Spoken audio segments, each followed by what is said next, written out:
Welcome to Part 4 in the LSE Student Academic Mentor, otherwise known as SAM, online training. This series of short online training videos will give you all the preparation you need to start mentoring successfully. Please watch these training videos carefully in order, as there will be follow-up questions for you to answer to ensure you have listened to the advice. In Part 1, you were introduced to the fundamental principles of mentoring itself and mentoring at LSE. In Part 2, we looked at your roles and responsibilities as a SAM and the commitments we expect you to make. In Part 3, we looked at signposting and well-being in relation to your mentees and to yourselves. In Part 4, we will look at the skills and techniques you'll need to be a good mentor. Here is an outline of what we'll look at in Part 4. First, we'll focus on the skills you need to be a successful mentor, such as facilitating learning, questioning, talking and listening skills, and then we'll look at some top tips from past mentors. Let's look at facilitating learning first. What exactly do we mean by facilitating learning? As mentors, as much as possible, you should be facilitating the learning of your mentees rather than telling them what to do, like a teacher might do. The goal is to help your mentees to find out answers for themselves, i.e. coach them towards the answers. Remember that your mentees may need your help and guidance more at some times of the year than others, especially at the start of term. As you help your mentees settle into LSE, they may, sometimes but not always, appear to engage with you less as the year continues. Do not feel bad about this. It is in fact a good sign that you are helping them to become independent. As it says here, while this seems like a contradiction of being a mentor, the ultimate goal of a mentor is for you to not be needed. As mentors, you do this by offering a friendly and supportive face around campus or virtually. You do not give away all the answers. You don't even need to necessarily have all the answers yourself, but you do know the right ways to help your mentees towards finding the answer themselves.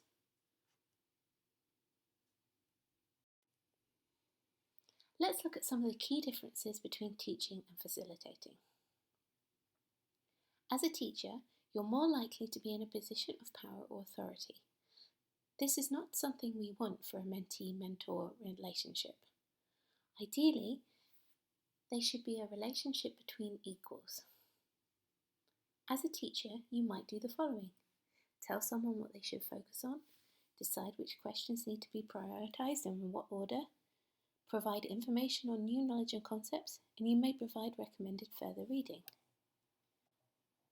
So as a facilitator, there are some key differences. The balance of power in the relationship is far more equal. You just happen to have more experience than they do.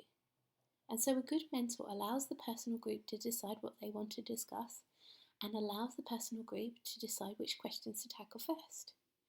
You could also discuss things on a more personal level, for example, by talking about which items on the reading list you found most helpful and why. As a mentor, you really want to feel you successfully empower the person or group to take control of their own learning, and this is done through your careful collaboration and support.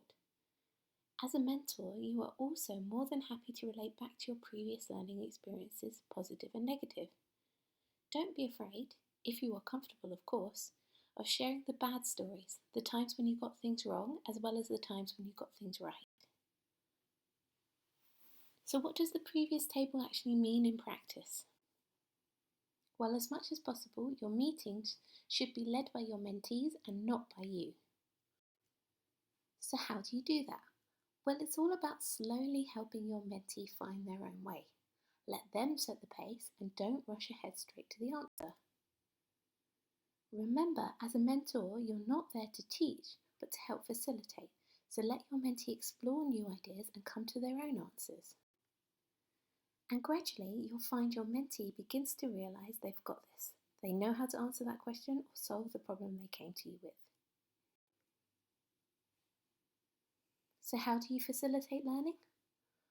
Well, one of the key things is to ask the right kind of questions. The key to being a good facilitator is being able to encourage your mentees to think for themselves. You can do this by developing your questioning skills. You may have a mentee that thinks they do not know anything about a topic, but by asking them a range of questions, they usually actually find out that they know a lot more than they think. Even if they don't, by asking them questions, you're at least getting them to think about the topic. How do you answer a question without giving the answer? Well, one way is with another question. So don't be afraid to gently flip your mentee's questions back to them with a question of your own. Remember the 5 W's and a H. What, who, when, where, why, and how. So for example, say your mentee came to you with the question, I'm really confused by the lecture on national and regional disparities in Europe. You could ask, why were you confused? What did you find hardest to understand? Where have you gone to get some help on this? Or they might ask, I can't seem to get my weekly reading done at all. I always feel like I'm behind. And you could reply, where are you trying to do most of your reading? How much reading do you have to do each week? What reading techniques have you tried?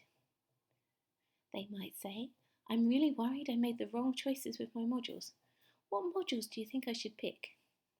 And you could reply, well, why did you pick those modules initially?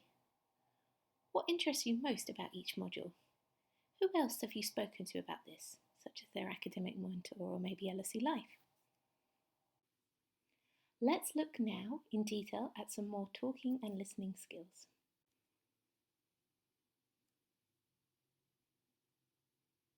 Starting with talking first, let's look at open and closed questions. What's the difference between these two questions? Well, with a closed question, you're just able to answer with a simple yes or no. Why is this unhelpful? It immediately closes off a two-way conversation by asking a question that requires a yes-no answer, especially to someone you feel you are just getting to know or someone who may be nervous about getting help, as most mentees often do. You may well find that they just answer yes or no and give you nothing else. Whereas an open question, such as one that uses the 5 W's and a H, opens up a conversation between you and the mentee, allowing you to explore with the mentee what's really going on. Keeping control of the conversation. Try not to answer questions straight away if you can. Obviously, there are exceptions. If they just want to know where a room is, then tell them, of course. But if they're stuck on a specific topic, or there's something they do not understand, as mentors, you want to help your mentee to gradually realize they do understand something better than they thought, or they can find the answer themselves. Don't be afraid of silences. Sometimes you might ask your mentee a question back and they will look at you with a blank face and say nothing. Don't be afraid of this. Give them time to think about their answer. Allow the conversation to flow in another direction if it feels appropriate, but as the mentor, don't be afraid to take back control. If you feel the conversation has flowed too far away from what the mentee had originally wanted to discuss, then gently bring it back round to the original thing they came to you with. Okay, listening next. Remember the 80-20 rule when listening. In the ideal mentor-mentee conversation, for 80% of the time you should be listening. For 80% of the time your mentee should be talking. Now this may not always be possible in the first conversations when you're getting to know each other, but after these, when you are more comfortable with each other, your mentee should be more comfortable talking more. Okay, lastly, let's look at some great advice we've had in feedback from past mentors. Stay focused. It's easy to stop listening when a mentee mentions something and start working out what advice you'll give them, rather than keep listening to what they are saying. Be aware of your mentee's emotions. Sometimes they might not say how they feel, but you can pick up on things by watching them during the conversation. Don't interrupt or preempt what they are going to say. Let them take their time. Always have a pen and paper to note down things they are saying.